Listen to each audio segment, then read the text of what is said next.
Mesdames et messieurs, bonsoir chez vous et merci de nous suivre sur BF1, la chaîne au cœur de nos défis. Bonsoir aux auditeurs de la radio Horizon FM qui reprend le son de cette émission et bienvenue à votre émission au cœur du sport. Aujourd'hui, c'est vendredi, mais c'est un vendredi spécial puisque après 29 jours de pénitence, les musulmans burkinabés et du reste du monde ont célébré la fête de l'Aïd el-Fitr, marquant la fin du jeûne du Ramadan. Alors, aujourd'hui, c'est vendredi et donc c'est le jour de votre émission débat. Nous recevons un invité, un illustre invité, j'allais dire. Il est habillé en lagui, mais quel honneur, c'est le président de la Fédération burkinabé de football, monsieur Lazare Bansé. Oh, bon, lagui, bonsoir. Bonsoir. Voilà, donc on profite juste de la fête pour vous baptiser le temps, voilà, le temps de l'émission et après, bon, vous allez retourner à vos moutons comme on l'aime dire. Alors, monsieur le président, alors, merci d'avoir répondu à notre invitation malgré vos occupations. Je sais, vous êtes rentré juste de l'Algérie, il n'y a pas 48 heures, et vous êtes là pour échanger avec nous. Je pense que c'était nécessaire. Alors, avec Arsène Konditamde, nous allons échanger avec le président de la Fédération burkinabé de football autour surtout d'un grand point. Et l'autre point sur le sujet, c'est la gouvernance. Vous savez, depuis que le président Lazare Bansé est arrivé à la tête du football burkinabé, que de controverses. Mais nous n'allons pas dévancer l'iguane dans l'eau. Au cours des échanges, naturellement, tous les aspects que vous voudrez vont sortir. À 15 minutes de la fin, Irénée Nana va ouvrir le téléphone pour que nous puissions prendre une ou deux questions. Nous disons bien une ou deux questions, mais pas de commentaires pour éviter ce que nous savons. Donc, vous posez des questions si vous en avez et le président Lazare Bansé se fera le plaisir de vous répondre. Arsène, bonsoir. Bonsoir Madi Zongo, bonsoir également au président. Bonsoir. Bon, comme tu n'es pas lagui. Effectivement, je ne suis pas un lagui. Je pense que ça va vite. D'accord. Alors, président Bansé, avant de rentrer dans le vif du sujet, comme je l'ai dit, aujourd'hui, c'est un grand jour puisque les musulmans célèbrent l'Aïd el-Fitr. Nous allons vous donner la parole pour que vous puissiez adresser un mot si vous en avez. Bien sûr, je profite donc de votre micro donc pour vous remercier pour cette invitation. Je voudrais aussi, en ce jour de la fête du Ramadan, donc adresser en tout cas mes salutations distinguées à tous mes frères musulmans du Burkina Faso et prier avec tous les frères musulmans dans un esprit œcuménique, puisque toutes les religions sont représentées au Burkina Faso. Donc profiter de cette fête pour demander donc au bon Dieu d'apporter la paix, la concorde et la sérénité à notre pays. Voilà, donc voilà ce qui est bien dit. Le temps, c'est tout ce qui nous manque, comme disait donc un certain général MacArthur. Alors, président Bansé, comme je l'ai dit, depuis votre arrivée à la tête du football burkinabé, il y a souvent eu des hauts et des bas. Alors, est-ce qu'on peut dire qu'il y a une méthode Lazare Bansé? Non, en fait, il faut se souvenir que il y a eu beaucoup de présidents, effectivement, à la tête de la fédération. C'est vrai que je regardais tout ça de loin, mais ça a toujours été ainsi, hein, parce que le football, c'est un monde de passion, où, je l'ai dit, il y avait 1 million de Burkinabés, il y avait 1 million d'opinions. Vous avez vu récemment avec les étalons, toute la controverse. Je pense qu'il y a un foisonnement d'idées. C'est tout à fait normal que les gens puissent exprimer leur point de vue sur le président de la fédération, sur la fédération. Donc, mais nous, tranquillement, nous faisons notre travail. Et je pense que nous le faisons vraiment avec beaucoup de sincérité et d'abnégation. Et je pense que c'est ça qui est le plus important. Arsène? D'accord, merci président. Là, j'ai sous les yeux votre déclaration de candidature en 2020. Et dans la déclaration, je vais citer... J'aime le football, ce jeu merveilleux qui passionne les foules et qui rassemble les personnes sans aucune distinction. C'est pourquoi j'ai décidé de me porter candidat à l'élection de la présidence de la Fédération burkinabé. Depuis que vous avez été élu, il y a eu pas mal de polémiques, comme Madi le disait. Bien sûr. Mais surtout, il y a eu des bagarres, si je peux dire, des bagarres peut-être entre griffes, il y a eu des bisbilles avec des personnes qui étaient vos alliés hier. On peut parler par exemple du président Sita Sangaré. Il y a eu par exemple aussi certains membres du comité exécutif avec lesquels il y a eu aussi quelques soucis. Bien sûr. Finalement, on se demande, Lazare Bonsé toujours au centre de ces querelles-là. Est-ce que le problème, c'est pas Lazare Bonsé? Non, je ne pense pas. Je crois qu'on a voulu, lorsque je suis arrivé, j'ai voulu certainement changer les choses. Hein, vous savez, mais malheureusement, vous savez que nous sommes dans un pays peut-être très conservateur, où il est difficile de faire des réformes. Donc, lorsque vous voulez faire des réformes, effectivement, il peut y avoir des grincements dedans. Et vous savez que le changement n'est pas toujours accepté de tous. Mais je pense que ce sont des choses qui sont tout à fait normales. L'essentiel, c'est que nous sommes arrivés à nous expliquer, à nous comprendre. Et aujourd'hui, je peux dire que même s'il y a eu une polémique récente par rapport à la candidature de l'ancien président dont vous avez parlé, nous allons en revenir, monsieur. Dans tous les cas, je pense que les choses avancent très bien. Moi, ce qui est important pour moi, et je l'ai toujours dit, ce sont les compétitions. Vous savez, les querelles de personnes, elles existent et elles doivent rester secondaires. Lorsque vous regardez notre football aujourd'hui, vous regardez, le championnat se déroule normalement. Tous les championnats d'ailleurs. Vous avez la Ligue 1, vous avez la Ligue 2, la Ligue 3 au niveau masculin qui se déroule dans de bonnes conditions. Vous avez la Coupe du Faso. On aura bientôt les demi-finales. Vous avez la Ligue 1 la féminine, la Ligue 2 féminine. Bon. Et là, on a commencé déjà la Ligue 3 pour les monter en D2, tout ça. Et vous avez vu l'engouement qu'il y a autour de ces championnats. Et à 4 journées de la fin, il est impossible.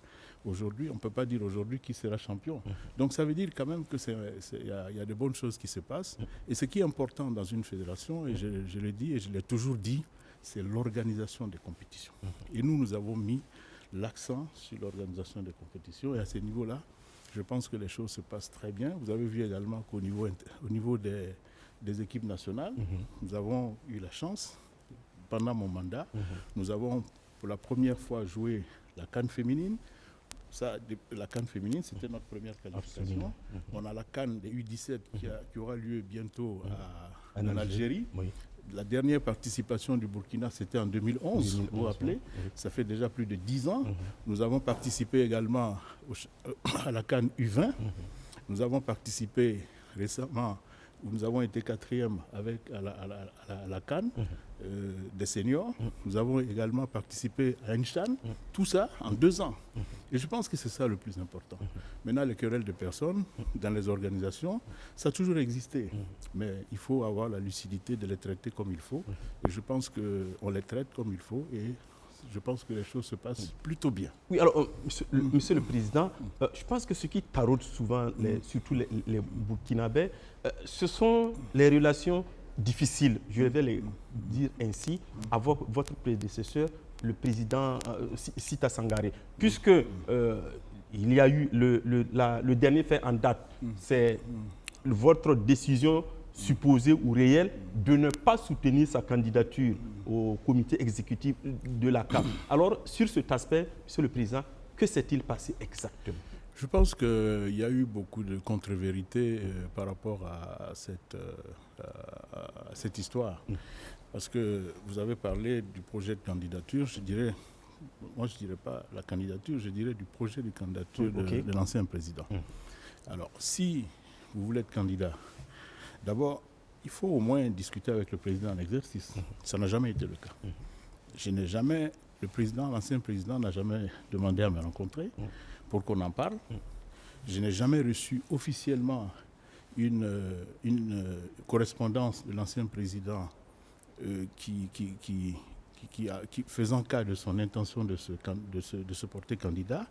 Ce qui s'est passé, c'est quoi? Nous avons reçu à la fédération, et je l'ai toujours dit à qui veut l'entendre, une lettre qui est adressée au président dans leur ensemble. Cher président, je le répète avec S, à tous les présidents de la zone UFOA-B. Donc, en tant que tel, je ne me sens pas concerné par une éventuelle candidature de qui que ce soit. Vous n'avez pas reçu ampliation? C'est une ampliation, mais elle est adressée à tous les présidents. À tous les présidents. Et dans la lettre, il n'est pas explicitement dit que une demande à la Fédération burkinabé de football de soutenir une candidature. Il aurait fallu, à mon avis, c'est la démarche qui me paraît normale. C'était d'abord de discuter avec le président de la fédération et de faire part de ses intentions. Je suis disponible. Je n'ai jamais refusé de recevoir qui que ce soit. Ça, c'était la première démarche. Et on discute et on voit dans quelle mesure cela est possible.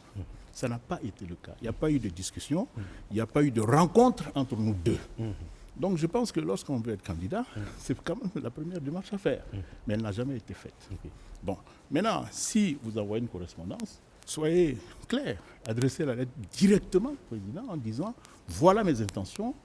Vous savez que dans les statuts de la CAF, ce sont les fédérations qui portent les candidatures. Maintenant, il faut aussi que je rappelle, comme certains ont pu le penser, ce n'est pas un poste qui est réservé au Burkina. Il faut que ce soit très clair. C'est une élection. Parce que tous les 2 ans, je pense que le comité exécutif de la CAF est remanié, je pense, au tiers. Donc, il y a des propositions de candidature qui émanent des fédérations. Donc, il aurait fallu donc s'adresser directement à la fédération, ce qui n'a pas été le cas. Donc, je répète encore une fois de plus, ce n'est pas un poste qui est réservé, c'est une élection. Donc, si vous allez à une élection, il y a 54 pays au niveau de la CAF, et ce sont ces 54 pays qui sont appelés à voter pour vous. Donc, voilà. Et l'ancien président, il faut que je le répète, il avait déjà fait 2 ans pour terminer le mandat d'un Ghanéen qui avait quitté la CAF. Il a fait un mandat de 4 ans. Mais ce que je peux dire, il faut que ce soit très clair, la tendance aujourd'hui, c'est que ce sont les présidents de fédérations qui se portent candidats. Parce qu'effectivement, lorsque le mandat du président en exercice prend fin alors qu'il est toujours membre de la CAF, il y a un nouveau président qui arrive. Donc, il faut que les gens comprennent aussi qu'il peut avoir ses propres ambitions et se présenter. Et c'est légitime, puisque c'est lui qui est le président en exercice. Et c'est comme ça qu'en général, ça se passe. C'est vrai que par le passé, on a eu des membres du comité exécutif qui n'étaient pas présidents de fédération, mais ça commence à faire quand même du bruit, ça commence à faire désordre au niveau de la CAF. Et de plus en plus, ce sont les présidents de fédération qui sont appelés à être membres du comité exécutif de la CAF. Vous êtes présenté? Bien sûr, je suis candidat pour le comité exécutif de la CAF. Voilà. Arsène? D'accord, merci Madi. Alors Président, en vous écoutant tout à l'heure, concernant cette candidature, vous avez parlé de tendance. Vous dites que la tendance est que ce soit le président les présidents de fédération qui soient candidats à ces postes électifs de la Confédération africaine de football. Alors, donc on est ici dans un cas où ce n'est pas un texte écrit. Si c'est bien ça. Si on n'est pas dans un texte écrit, c'est-à-dire que est-ce que quelque part Lazare Bansé n'aurait pas privilégié sa candidature au détriment de celle de Sita Sangaré? Et est-ce que la double candidature était par exemple permise pour un pays comme le Burkina Faso, c'est-à-dire avoir une candidature de Lazare Bansé et également une autre candidature de Sita Sangaré? D'abord, la double candidature n'est pas permise. Ça, c'est très clair et c'est la fédération qui porte la candidature. J'ai été clair, je vous l'ai dit tout à l'heure. À mon sens, je n'ai pas reçu au jour d'aujourd'hui, jusqu'à la date de clôture, je peux dire expressement une demande de l'ancien président qui se portant candidat au comité exécutif de la CAF. Je suis clair là-dessus. J'ai pas. Où il a été adressé vous savez, je vous êtes président de l'UFOAB, non, de l'une des fédérations. On ne va pas aussi parler d'une correspondance écrite au niveau d'un plateau. Lorsque vous voulez être candidat, vous vous adressez directement au président de la fédération qui porte la candidature. Je vais être très clair là-dessus. On ne s'adresse pas à un ensemble de présidents. Il y a une nuance. Maintenant, lorsque vous êtes candidat, la deuxième étape, effectivement, il y a des compromis qui se font dans les différentes zones, puisque au niveau du comité exécutif, il faut un équilibre quand même régional pour qu'il y ait une représentativité qui tienne compte des différentes zones de la CAF. Maintenant, la deuxième étape, effectivement, lorsqu'il y a plusieurs candidatures dans une zone, vous vous réunissez au niveau de la zone UFOA B, comme ça va se faire, et vous essayez de voir quelles sont les chances des uns et des autres, et des arbitrages maintenant peuvent se faire pour l'élection. Et ça s'est déjà fait par le passé. Je vous donne le cas du président ghanéen, de la Fédération ghanéenne de football, qui il y a 2 ans s'est porté candidat, alors que le Nigérien aussi était candidat. Il y a eu des compromis qui ont été faits. le président ghanéen est devenu président de l'UFOA et les autres, tout le monde s'est mis ensemble pour soutenir la candidature nigériane qui est passée. Ça, c'est la deuxième étape. Et je le répète encore une fois de plus, je n'ai pas reçu, en tant que président de la fédération, une demande expresse de candidature de l'ancien président. D'accord. Alors, Président, une autre situation qui anime la toile, c'est la gestion de l'argent. Disons les choses telles que sont. Il y a eu les fameux 135 millions dont on a parlé pour les petites catégories, l'argent qu'on coupe au niveau, je crois, de la bourse. Là. Non, qu'on ne coupe pas, qu'on retient. Qu'on retient, bon d'accord. Il y a des nuances. D'accord. Bon, d'accord. Entre couper et retenir, bon, le président, vous avez choisi le mot retenir. Le mot retenir. Non. Alors, il y a eu les 135 millions. Ensuite, l'autre situation qui fait du bruit, c'est l'argent des filles. Je veux parler de la CAN féminine. Je crois que le Burkina a reçu 65 000 $ ou quelque chose de ce genre. En tout cas, moins de 100 millions. Alors qu'on dit que les filles n'ont pas reçu leur argent. Alors, Monsieur le Président, qu'est-ce qui se passe? Est-ce que les filles n'ont pas été payées? Et qu'avez-vous fait justement de ces 135 millions que vous avez retenus, puisqu'on va vous concéder le mot? Il y a deux choses. Oui. D'abord, je n'ai pas retenu quoi que ce soit. Oui. Parce c'est une méthode. Vous parlez des retenues de 25% donc, qui sont opérées sur ce qu'on appelle la bourse. Parce qu'effectivement, il y a le ministère des Sports, je pense, qui dote les clubs de bourse. Je pense que ça doit être 4 500 000, je crois, pour les premières divisions, voilà, et moins que ça pour les deuxièmes divisions. Exactement. C'est ça. Oui. Mais ça, c'était bien avant mon arrivée. J'explique les conditions dans lesquelles ça s'est passé. Avant que je ne sois président de la fédération, il y a eu une réunion bipartite entre la Fédération burkinabé de football et le ministère des Sports. Et sur la base des différentes discussions qui ont eu lieu entre les deux parties, il avait été décidé que sur cette bourse, on retienne 25% pour organiser ce qu'on appelle les championnats de jeunes. Certainement qu'à l'époque, ça n'existait pas, ou bien qu'il fallait améliorer. C'est ce que nous avons trouvé. Donc, à partir du moment où c'était un accord entre la fédération et le ministère des Sports, je me voyais mal placé pour remettre en cause, si vous voulez, une décision qui a été prise à un certain moment et à un niveau beaucoup plus élevé. Alors, donc, qu'est-ce qui s'est passé? Qu'est-ce qui s'est passé après?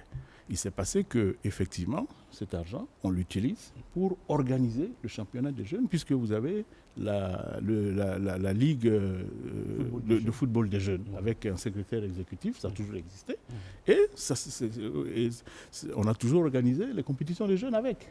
Donc, je ne vois vraiment pas où est le problème. Oui, mais est-ce que souvent le format ne pose pas problème parce que... Maintenant, ce qui s'est passé, il y avait un format que nous avons trouvé. Okay. Il y a même eu des retards dans l'organisation, à un certain moment, des compétitions de jeunes.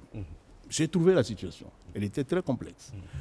Et on a réuni, lors d'un séminaire, je pense à Koutougou, toutes les parties prenantes. Je crois qu'une première fois, il y a une formule qui a été adoptée, qui a encore été remise en cause parce qu'elle n'était pas satisfaisante.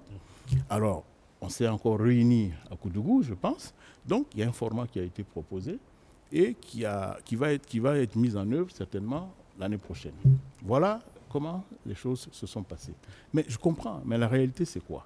25%, c'est peut-être énorme.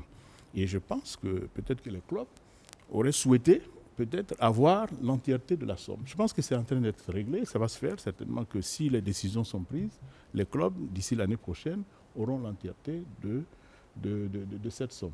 Mais le problème qui se pose, aujourd'hui, c'est quoi? C'est que les clubs aujourd'hui n'ont pas de petite catégorie. Ah oui. Alors que c'était le but, c'était d'encourager les clubs d'avoir des petites catégories pour pouvoir jouer ce championnat-là. Mais ce n'est pas évident, parce que déjà, l'organisation même de la participation, l'organisation même des clubs aujourd'hui, vous avez vu, ça pose beaucoup de problèmes. C'est un sacerdoce pour beaucoup de clubs aujourd'hui, présidents de clubs aujourd'hui qui dirigent ces clubs pour s'en sortir. C'est vraiment un sacerdoce pour eux, parce que c'est difficile. Parce que nous avons un problème, il faut le reconnaître, de financement de notre football. Parce que les stades sont vides, les sponsors, on n'arrive pas encore à les mobiliser. Je parle au niveau des clubs. Donc, effectivement, ça pose des problèmes de ressources. Donc, voilà un peu ce que je peux expliquer donc, par rapport à ce que vous avez appelé la coupure et que j'ai bien voulu rectifier en parlant de retenue. Bon, d'accord. Maintenant, vous parlez de... Vous savez, quand vous participez à des compétitions internationales, les CAN, comme la CAN, vous avez vu, la CAN des seniors, avec le 1,2 milliard, qui a été à polémique aussi. Chaque fois que l'argent rentre, il y a des polémiques. C'est comme ça. Chaque fois qu'il y a de l'argent, il y a des polémiques. Ça, c'est tout à fait normal. Maintenant, pour les femmes, effectivement, il y a eu un retour par rapport à la CAF, donc, qui nous a versé, ça se fait par rapport à la position que nous avons occupée, donc qui nous a versé une certaine somme, je pense, au niveau de la Fédération burkinabé de football. Et cette somme, nous avons donné de l'argent aux clubs féminins. C'est de ça que les gens n'en parlent pas. Les clubs féminins, je crois que les clubs sont là, ils peuvent témoigner. Ces clubs ont reçu combien? On a donné 500 000 francs au club les clubs féminins de Ligue 1 et 300 000 francs, je pense, de Ligue 2. D'accord. Voilà. Vous voulez toujours les Détroits, même non, masculin? En féminin, il n'y a pas de Détroit. Il n'y a pas de Détroit, d'accord. En féminin, il n'y a pas de Détroit. D'accord.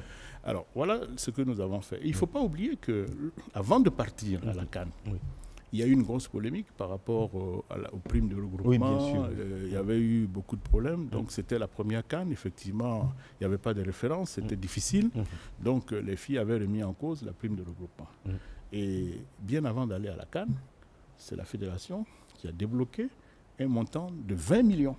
Donc, pour résoudre ce problème, donc pour permettre aux filles de régler ce problème, apaiser et permettre aux filles d'aller à la CAN. Nous avons sorti cet argent. Nous avons sorti des caisses de la fédération. Et il ne faut pas oublier qu'il y a une importante réforme aujourd'hui qui a cours au niveau du football féminin et qui aura besoin de financement. Nous avons estimé qu'après une participation à la CAN au Maroc, il était bon de porter un regard particulier sur le football féminin qui est aujourd'hui, si vous voulez, si vous me le permettez, le parent pauvre un peu de notre football. Vous avez regardé un peu les conditions dans lesquelles les filles jouent, dans les terrains, les conditions d'organisation, c'est encore problématique. Donc, nous avons décidé, donc, au niveau du comité exécutif, de prendre les choses en main et de résoudre ce que nous pouvons résoudre. Mais pour les résoudre, on a besoin d'argent. Et cet argent va nous servir à ça. On va passer l'année prochaine de 10 clubs à, je pense, 14 clubs au niveau de la Ligue 1 féminine. Et la Ligue 2 féminine aussi sera remaniée. Et nous allons certainement mettre en place ce qui n'existe pas, la Ligue 3 au niveau du football féminin.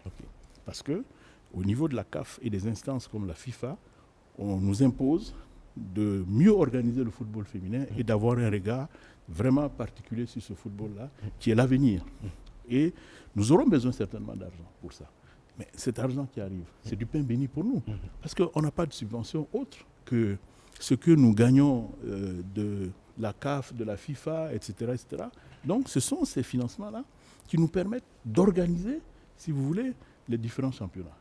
Il faut que les gens sachent, et je vais donner l'information ici, les primes, pas les primes, les subventions que nous donnons aux clubs, dans leur ensemble, sont aujourd'hui de plus de 500 millions de francs CFA. Il faut trouver cet argent. Pour toutes les équipes. 500 millions. Que ce soit les masculins, toutes les ligues confondues. Les subventions. Vous savez que nous donnons des subventions aux clubs. Les clubs de Ligue 1 ont une subvention annuelle de 15 millions. Bon. Les Ligue 2, etc. Bon. Dans tous les cas, ça fait plus de 500 millions.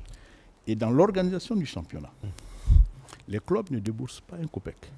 C'est la fédération qui paye les frais d'hébergement, les frais de restauration, les frais de déplacement, les déplacements des officiels, les arbitres, les commissaires au match. Chaque semaine, nous ne dépensons pas moins de 7 à 10 millions de francs CFA pour prendre en charge les différents championnats que nous organisons. Chaque semaine? Chaque semaine. Ce sont des sommes importantes. Il faut les trouver quelque part. Vous imaginez un jour qu'on ne puisse pas organiser le championnat national ou le championnat des filles par manque d'argent. Donc, en bon père de famille, nous sommes obligés de tenir compte, n'est-ce pas, des contraintes financières qui nous attendent, de gérer les financements et les manques que nous avons pour pouvoir, si vous voulez, planifier tout ce qui nous attend pour les années à venir. Et ces sommes-là nous servent à ça. Parce que ce n'est pas fait pour être distribué forcément. On distribue ce qu'on peut distribuer, mais quand on regarde les engagements que nous avons vis-à-vis des différents championnats que nous organisons, on est obligé d'être prudent. Quelle est la contribution de l'État? Parce que ce que les gens n'oublient pas, ce que les gens oublient, oui, c'est que nous avons une responsabilité au niveau de la fédération. Nous avons ce qu'on appelle une délégation, une mission de service public pour organiser les compétitions. Et nous avons besoin d'argent pour organiser les compétitions. L'État donne combien, président? Mais je vais vous dire, non. Par le passé, l'État donnait, je pense, 350 millions comme subvention pour les différents championnats. Mais ça fait 3 ans qu'on n'a plus ces subventions-là. L'État ne donne plus rien? Non. Enfin, ou pas en totalité. On n'a pas reçu. Pour cette année, par exemple, on n'a pas reçu. Pour l'année dernière, on n'a pas non plus reçu. Et l'année d'avant, on avait reçu, je pense, une avance de 100 millions, je crois.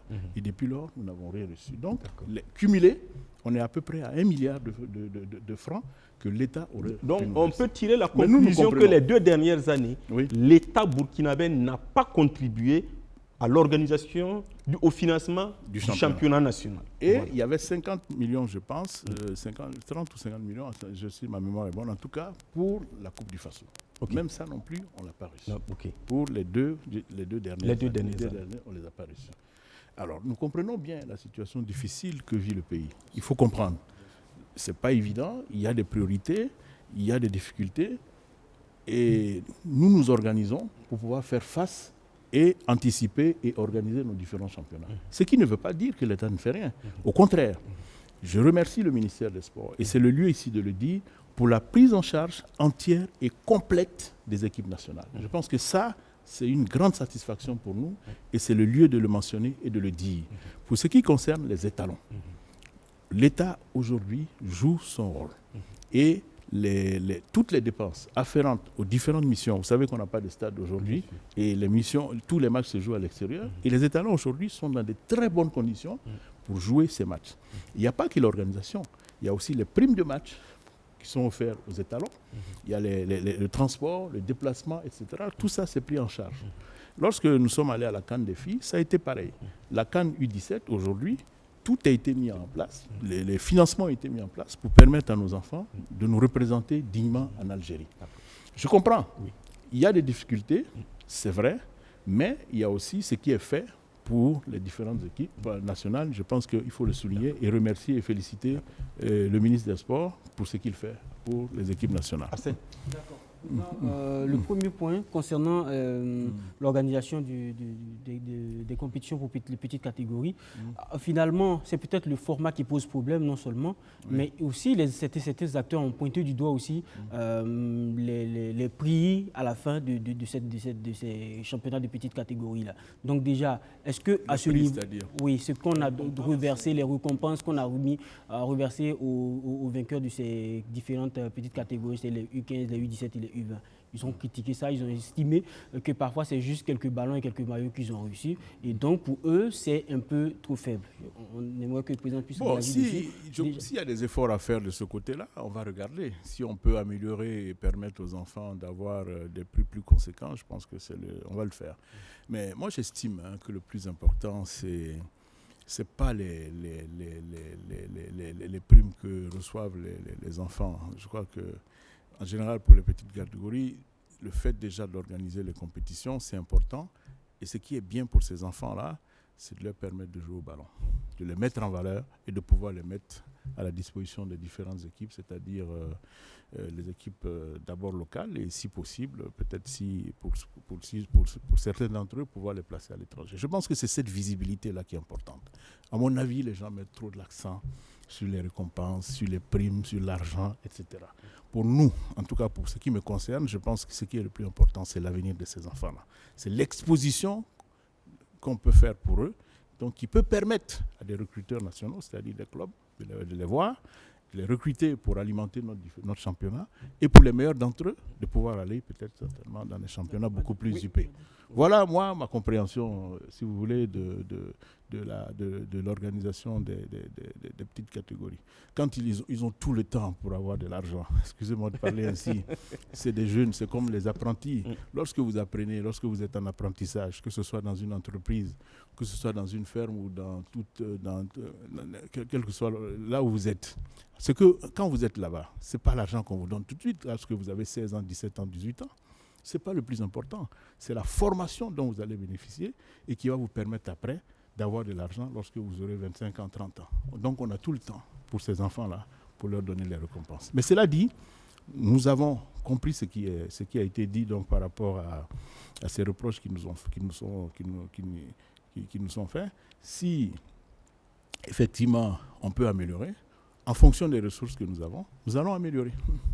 Il y a aussi cette difficulté dont vous parliez tout à l'heure, d'incompréhension, si on veut vous dire, entre la Fédération burkinabé de football et d'autres acteurs du football aussi concernant la répartition de la cagnotte qui a été générée par la participation du Burkina Faso à la dernière CAN féminine au Maroc.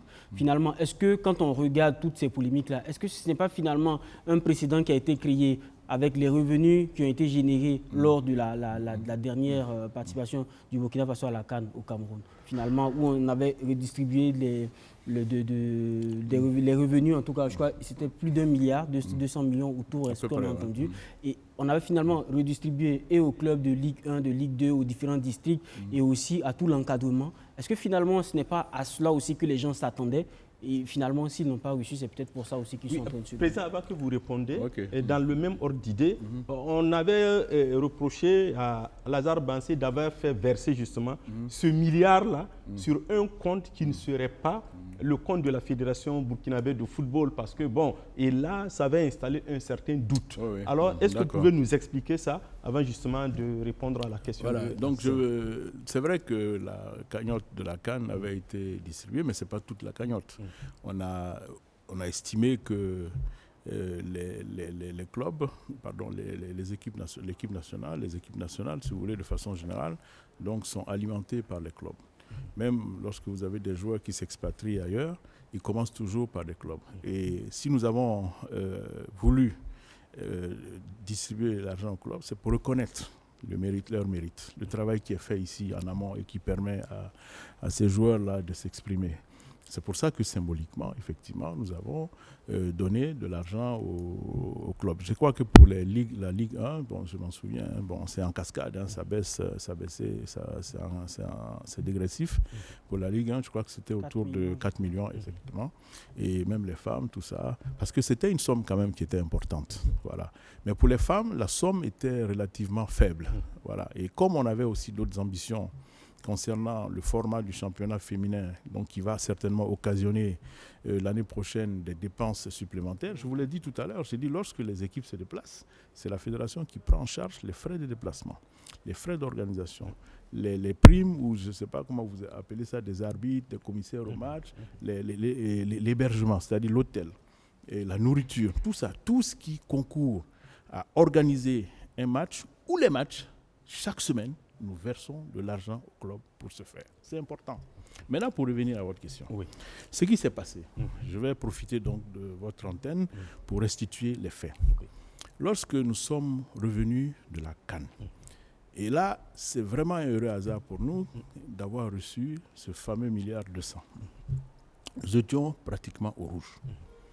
Nous n'avions pas d'argent dans les caisses à l'époque. C'était difficile. Et lorsqu'on est revenu, il fallait reprendre le championnat, là où on l'a laissé. Je pense que c'était le retour. Absolument. Et pour reprendre le championnat, Ligue 1, il fallait verser déjà au club, puisque la deuxième tranche, les 15 millions, les 7 millions 500 pour 16 clubs. C'est une somme énorme. Il fallait aussi, je vous ai parlé tout à l'heure, des frais de déplacement, d'hébergement, nous n'avions rien. Donc, dans ces conditions-là, la banque avec laquelle nous avions l'habitude de travailler nous a dit que nous étions en rouge et qu'il était difficile de pouvoir nous aider. Nous avons dit à cette banque, il y a de l'argent attendu. Est-ce que vous pouvez déjà nous avancer de l'argent pour qu'on puisse organiser notre championnat? La banque a dit niet. Mais on a développé des initiatives, ce qui est louable. Nous sommes allés voir une banque, je ne vais pas citer le nom, donc cette banque a accepté au regard donc, des fonds attendus. Ça se fait comme ça se fait partout. Okay. Lorsque vous avez de l'argent qui vient, si vous avez des dépenses à faire alors que l'argent n'est pas venu, ça c'est le rôle des banques. Elles peuvent effectivement vous prêter de l'argent en attendant que l'argent arrive. Les entreprises le font, les personnes physiques le font. Si vous avez un marché où vous avez 200 millions, vous n'avez rien, la banque peut vous prêter 100 millions en attendant que l'État vous paye ou que celui qui vous a donné le marché. C'est le même principe. Okay. Donc cette banque nous a avancé 300 millions de francs CFA. C'est du pain béni. Donc, ce n'est pas un compte que nous avons ouvert pour faire plaisir au président ou pour cacher ses fonds. Nous n'en avons pas besoin. Nous avons développé des initiatives pour régler un problème à venir.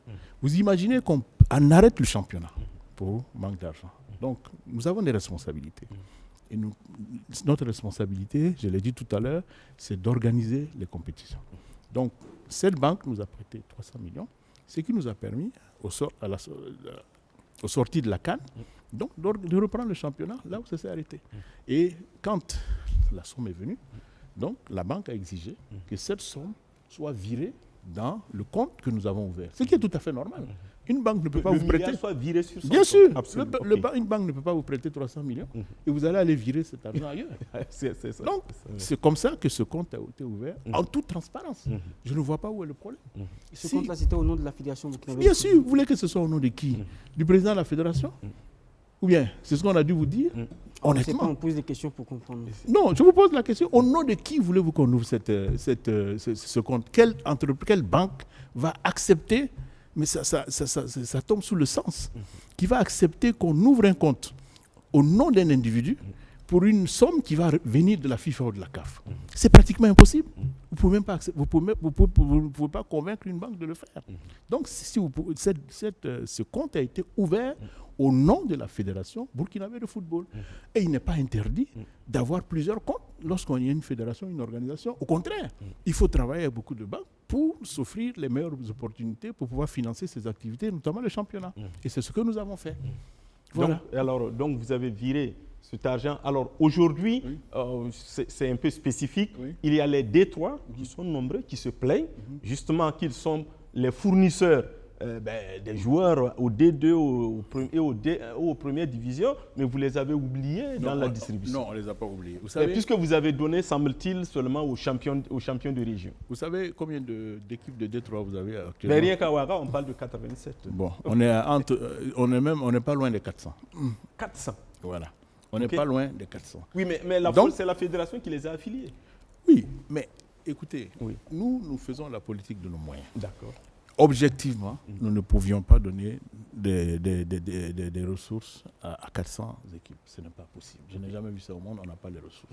Le jour où notre championnat aura les stades pleins, les sponsors, on le fera peut-être. Mais au jour d'aujourd'hui, ce n'est pas possible. Mais ce que nous avons fait, on a été obligé, si vous voulez, de prendre des décisions. Donc, on l'a pris sur la base des équipes qui sont championnes. Donc, je crois qu'il y a peut-être 13, 14 ou 15. On a même étendu après à certaines, lorsque on a distribué, on a non seulement donné de l'argent, mais on a également donné des équipements à certaines d'entre elles. Mais objectivement, entre 300 et 400 équipes, on ne peut pas. Même le milliard ne suffirait pas. Absolument. Si vous divisez 1 milliard par 400, je ne suis pas sûr que ça va donner grand-chose. Voilà. Donc, objectivement, on n'a pas les moyens de le faire. Maintenant, les équipes qui vont se battre pour arriver à des niveaux où l'argent s'est distribué, mais évidemment, ces équipes-là auront l'argent. Mais voilà ce qui s'est passé en réalité. Nous aurions voulu le faire, mais on n'en a pas les moyens. Alors, président, où en êtes-vous avec le contrat des équipementiers? Parce qu'à un moment donné, en Belgique, les Italiens jouent avec des maillots Puma. Après, ça a disparu. On joue maintenant avec les maillots de l'équipementier traditionnel. Je veux parler de Touvieux sans faire aucune pub. Où en êtes-vous avec le contrat des équipementiers pour nos équipes nationales? Nous avons fait il y a eu une réunion du comité exécutif. Donc nous avons discuté de cette question et il a été décidé d'organiser un appel d'offres. Voilà. Donc nous sommes à cette décision. Mais en attendant, il faut gérer un certain nombre de choses avant pour la mise en œuvre de cette décision. Nous sommes toujours sur cette décision-là, mais ça va un peu prendre du temps, mais on va y arriver. Parce que notre objectif, c'est quoi? C'est profiter de la place aujourd'hui de notre équipe nationale, notamment les étalons. On a été 4e à la CAN et dans le classement CAF aujourd'hui, on est 9e. Au niveau mondial, c'est la première fois, on est 50e, on est parmi les 50 premiers au niveau mondial. Donc, si vous voulez, ce sont des places aujourd'hui qui peuvent se marchander, qui peuvent se vendre. Donc, qui peuvent permettre à un équipementier de se manifester et de nous verser en contrepartie, si vous voulez, ce qu'on appelle des frais de sponsoring. Et c'est des sommes qui sont importantes. Dans certains pays, ça varie entre 500 millions, 700 millions. Il y en a même qui ont le milliard. Donc notre objectif, c'est ça, c'est d'avoir de nouvelles sources de financement pour notre football. Mais nous y travaillons. Et je pense que certainement qu'on va y arriver. Alors, je pense que Irénée va bientôt ouvrir le téléphone pour qu'on prenne une ou deux questions, si possible, en fonction du temps qui nous reste. Nous disons bien des questions pour qu'on se comprenne, parce que, bon, comme on l'a dit, on n'a pas le temps pour prendre des commentaires. Arsène? D'accord, Président. En parlant de ces contrats-là, vous avez dit que la place du Burkina aujourd'hui peut être marchandée. Mais on avait un équipementier traditionnel, comme a dit Louisier, qui est Touvio. Est-ce qu'au niveau du Touvio, vous avez discuté avec eux et ils n'ont pas cette possibilité-là de pouvoir verser, peut-être même si ce n'est pas les mêmes montants que les autres? En tout cas, pour l'instant, nous n'avons jamais rien reçu. Nous n'avons pas reçu une somme. Nous n'avons rien reçu de Touvio. Mais sur la base du contrat qui est actuellement en cours, est-ce qu'il était prévu que Touvio devait verser de l'argent à la Fédération burkinabé de football? Bien sûr qu'il était prévu. Dans le contrat, c'est prévu. Mais non, on ne va pas rentrer dans ces détails-là. Je pense que c'est entre Touvio et nous. Bon, on ne va pas sur une antenne. Parce que vous n'avez rien reçu, vous ne voulez pas dire? Non, bon, on en parlera en d'autres lieux. Je pense que ce n'est pas le lieu ici de discuter des contrats entre deux parties. Mais ce qui est sûr, c'est que si nous avons décidé de faire un appel d'offres, c'est pour résoudre un problème certainement. Voilà, c'est ce que je peux vous dire sur la question. D'accord. Alors, au présent, comme on l'a dit, on est un peu pressé par le temps. On va voir comment on peut aborder rapidement les compétitions. Les étalons sont qualifiés pour Côte d'Ivoire 2024. Mais, comme toujours au Burkina, on n'est pas satisfait du jeu. Quelle est la position du président Lazare Banks? Je profite de l'antenne en tout cas pour féliciter en tout cas nos braves étalons pour ce qui a été fait, parce que pour une première fois dans l'histoire, ils se qualifient sans pression avant les 2 derniers matchs. Je pense que ce sont des garçons qui viennent jouer pour leur pays, qui jouent dans des grands clubs, qui gagnent beaucoup d'argent. Lorsque vous comparez ce qu'ils gagnent par rapport à ce qu'on donne comme des primes, ce n'est pas grand-chose. Mais ce qui motive ces enfants-là, ce n'est pas l'argent. C'est le fait de jouer pour le pays, porter le drapeau haut.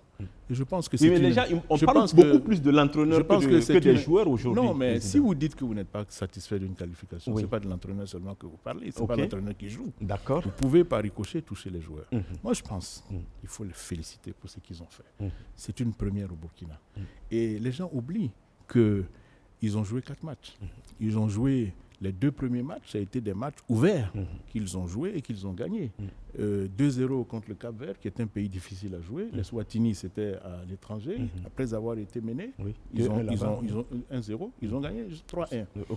Alors, on se retrouve dans un cas de figure où il nous faut 4 points pour se qualifier. Vous avez un adversaire qui s'appelle le Togo, qui a le dos au mur, qui a 1 point. Qu'est-ce que vous faites? C'est un match tactique. On n'est pas venu pour se jeter sur un adversaire parce qu'on veut jouer du football champagne, pour parler comme certains. Non, on était venu pour se qualifier. Et je pense que l'entraîneur a su mettre en place ce qu'il fallait pour se qualifier. On avait un objectif et c'est ce qu'il a fait. On a contenu les Togolais à Marrakech. On a même, en possession de balles, si vous regardez, on les a dominés. Et à la fin, on a gagné. Et après, on me dit non, que c'est Duarte qui a gagné. Mais Duarte a gagné et il a été battu 1-0. Et bon, au Togo, on joue sur le terrain de l'adversaire. Il ne faut pas l'oublier, avec un stade qui est plein, chauffé à blanc, où il pousse. Et qu'est-ce que vous voulez qu'on fasse? On est obligé de résister. Et c'est ce que nous avons fait. on a résisté, on a obtenu le gain du match nul. Sur 6 points, on en a eu 4. Les 4 nous permettent de nous qualifier. Le Togo, je pleure pour le Togo. Le Togo aurait voulu gagner les 2 matchs. Et sur les 2 matchs, le Togo se sort avec 1 point. Et on dit que c'est Duarte qui a gagné son duel avec Hubert Velud. J'aimerais bien rire.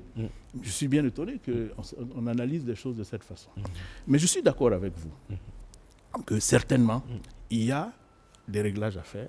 Il faut prendre en compte, il ne faut pas balayer du revers de la main tout ce qui a été dit. On va prendre en compte ce qui a été dit, on va discuter avec l'entraîneur, on va mettre les choses au point, on a le temps, on va bien se préparer pour la CAN aux choses en Côte d'Ivoire. Il y a des choses qui ont été dites qui sont certainement vraies par rapport à la façon dont le match a été joué. On va les prendre en compte et on va voir ce qui peut être fait pour améliorer, pour avoir une meilleure représentation, je dirais, en Côte d'Ivoire. Donc, je voudrais profiter, si vous me le permettez. Il y a eu aussi autre chose concernant, on parle des anciens joueurs. On dit qu'ils ne sont pas pris en compte à la Fédé. Ce n'est pas vrai. Lorsque vous prenez l'encadrement des étalons aujourd'hui, vous avez Hubert Velud, qui est certes un expatrié, mais son adjoint direct, c'est qui? C'est Firmin, qui est de la génération de 98. Alors, Président, on prend un téléspectateur. D'accord, ok. Bonsoir, monsieur. Bonsoir. Oui, alors à qui ai-je l'honneur? C'est monsieur Drabo. Monsieur Drabo. Tout à fait. Voilà, vous posez votre question au président Lazare Bansé. Simple, hein, pour le président de... Oui, parlez plus fort parce qu'on ne vous entend pas peut-être qu'à la... J'ai dit ma question va être très simple. Ok, allez-y. Voilà. Je veux savoir de la part du président de la fédération pourquoi il y a cette différence de niveau entre nos journalistes sportifs au Burkina et ceux de l'Europe, par exemple France-Angleterre, lui qui a l'expérience. Voilà, c'est tout. D'accord. Alors, président c'est une question très compliquée, mais permettez-moi de ne pas être d'accord avec vous, parce que j'estime que nos journalistes font un excellent travail dans les conditions qui ne sont pas celles que vous décrivez pour les journalistes étrangers, notamment européens. Lorsque vous regardez les conditions dans lesquelles ils travaillent, les moyens qui sont mis à leur disposition, par rapport, comparé aux résultats qu'ils ont, je pense qu'il faut leur tirer le chapeau. Voilà la réponse que je peux vous apporter donc, par rapport à ça. D'accord. Alors, président, donc, prenez par rapport aux anciens joueurs. Voilà. Donc, je voulais dire, vous avez Firmin, donc, qui est l'adjoint. Vous avez Alain Nana.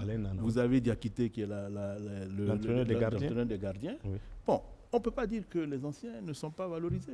Quand vous prenez les cadets aujourd'hui, qui sont ceux qui conduisent les cadets aujourd'hui en Algérie? Vous avez Brahima, qui est de la génération 98, secondé par Bebeto, qui est de la génération 98. Vous avez Tom Koulibaly, qui est de la génération, ainsi que le gardien, et l'entraîneur des gardiens. Vous prenez le Chan. Bon. Oscar Barreau, c'est un ancien joueur. Voilà. Bonsoir, monsieur. Oui, bonsoir. À qui ai-je l'honneur? Monsieur Dabiré. Monsieur Dabiré, vous nous appelez d'où? Je vous appelle de Wemtenga. De? Ah, Wemtenga, ok. Alors, votre question au président de la Fédération burkinabé de football? Ok. Je voulais savoir quels sont les projets de la Fédération pour développer comment dirais-je, les espoirs, les petites qui sont en espoir. Vous parlez des petites catégories? Voilà, effectivement. D'accord. Ok. Voilà. Alors, parce qu'on veut voir des gens sortir comme les Dango. Voilà. D'accord. Merci d'avoir appelé président. Quels sont vos projets? Il y a un excellent travail déjà qui est fait par les centres de formation qui alimentent notre championnat. Vous les connaissez, je ne vais pas les citer. Je crois qu'il faut profiter de ça pour remercier et féliciter tous ces promoteurs. Ils sont nombreux, ils vont se reconnaître. Il y a déjà ce travail-là qui est fait. C'est vrai que notre talon d'Achille, il faut le reconnaître, c'est la formation des jeunes. Et on a mis en place, bien entendu, le championnat des jeunes, mais qui ne donne pas encore satisfaction. On en a parlé. Le format va certainement évoluer. Mais nous avons actuellement en cours un projet avec la FIFA donc qui va nous assister. Ça, c'est des projets vraiment qui commencent. Oui. C'est pour ça qu'Anthony Bafoué était venu ici. Oui. Le développement des talents. Voilà, exactement. Le développement des talents. Oui. Donc, nous avons adhéré, puisque nous n'avons pas d'argent, il n'y a pas de financement, nous avons adhéré à ce projet avec la FIFA, donc qui va financer donc, ce projet donc, pour le développement des talents. Donc, il y aura certainement des changements au niveau du championnat des jeunes, c'est-à-dire les enfants. Donc je pense que les choses vont évoluer. Il y a également la CAF qui a mis en place ce qu'on appelle le championnat scolaire. Je ne sais pas si vous êtes au courant.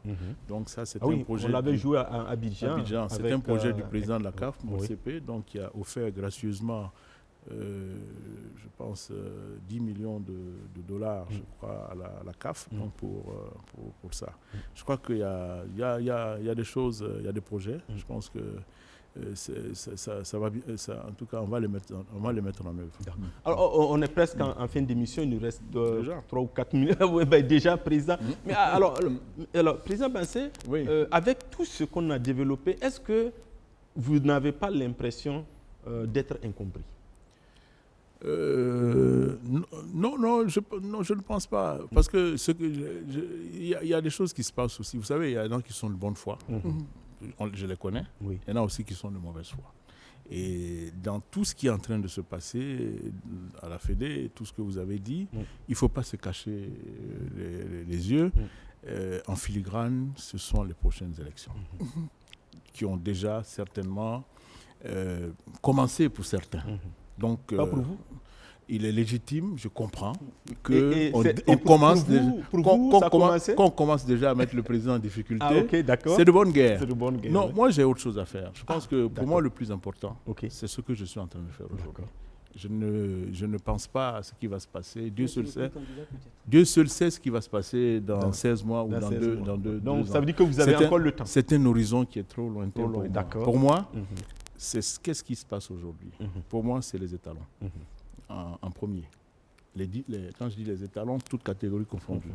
Et l'agenda qu'on a tout de suite, c'est la prochaine participation à la CAN en Côte d'Ivoire. Les élections, ça ne m'intéresse pas. Ce qui m'intéresse aujourd'hui, c'est de voir comment s'organiser pour gagner cette coupe. D'accord. Président, il nous reste 2 minutes. Rapidement, la relecture des textes. Vous avez mis une commission en place. Où en êtes-vous? Ça marche très bien, ça se passe très bien. La commission s'est réunie, il y a déjà des résultats. Et je pense que très bientôt, on va certainement réunir les acteurs du monde du football pour leur présenter les résultats, pour faire les différents amendements. Et soyez sûrs d'une chose, on ne se cache pas pour faire les textes. C'est démocratique, tout le monde participe, les gens sont représentés au niveau de la commission. Et après, on va passer à un autre niveau pour permettre à une large, si vous voulez, diffusion des travaux qui ont été faits et voir quels sont les amendements qui seront apportés par les clubs. Et ensuite, certainement, si les clubs sont d'accord, adopter ça lors d'une assemblée générale. Alors, justement, Président, en 2 minutes, quel aspect des élections vous préférez? Vous avez été élu seul et vous avez formé votre bureau. On a vu ce qui est arrivé. Est-ce que vous pensez qu'il faut conserver ça ou bien il faut revenir au scrutin de liste? Non, je n'ai pas de préférence. Ce que les acteurs du football décideront, je m'adapterai. Parce que je pars du principe que pour être président d'une fédération de football, ce n'est pas les textes. Il faut avoir l'adhésion de la base. Si vous avez l'adhésion des clubs, si vous avez l'adhésion des acteurs du football, vous serez forcément élu.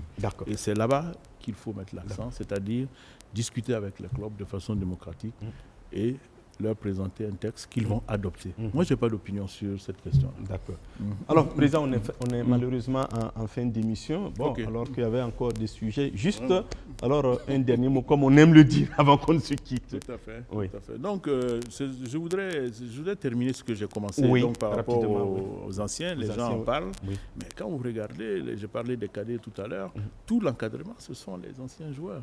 Et c'est pareil pour le Chan avec Oscar Barreau. Les femmes, c'est pareil, on a mis des anciennes, tout ça. Et à la fédération, vous avez Soura qui est un ancien joueur, vous avez Talé. Mais de façon générale, si vous regardez, on a essayé sous ce mandat-là quand même d'impliquer le maximum, si vous voulez, de joueurs à la gestion, si vous voulez, de cette fédération. Et là où nous les attendons, c'est le côté technique.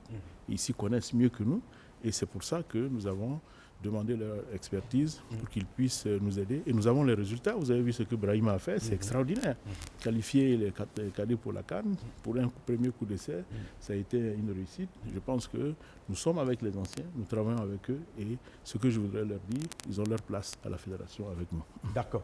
Voilà, c'est avec ces mots du président Lazare Bansé qu'on va se quitter parce que bon, on aurait dû continuer pendant 2 heures, 3 heures, on n'épuiserait pas parce que le sujet est large. Mais en tout cas ici à BF1, on va se donner encore des occasions pour rencontrer le président Lazare Bansé et échanger autour des sujets qui intéressent donc notre football.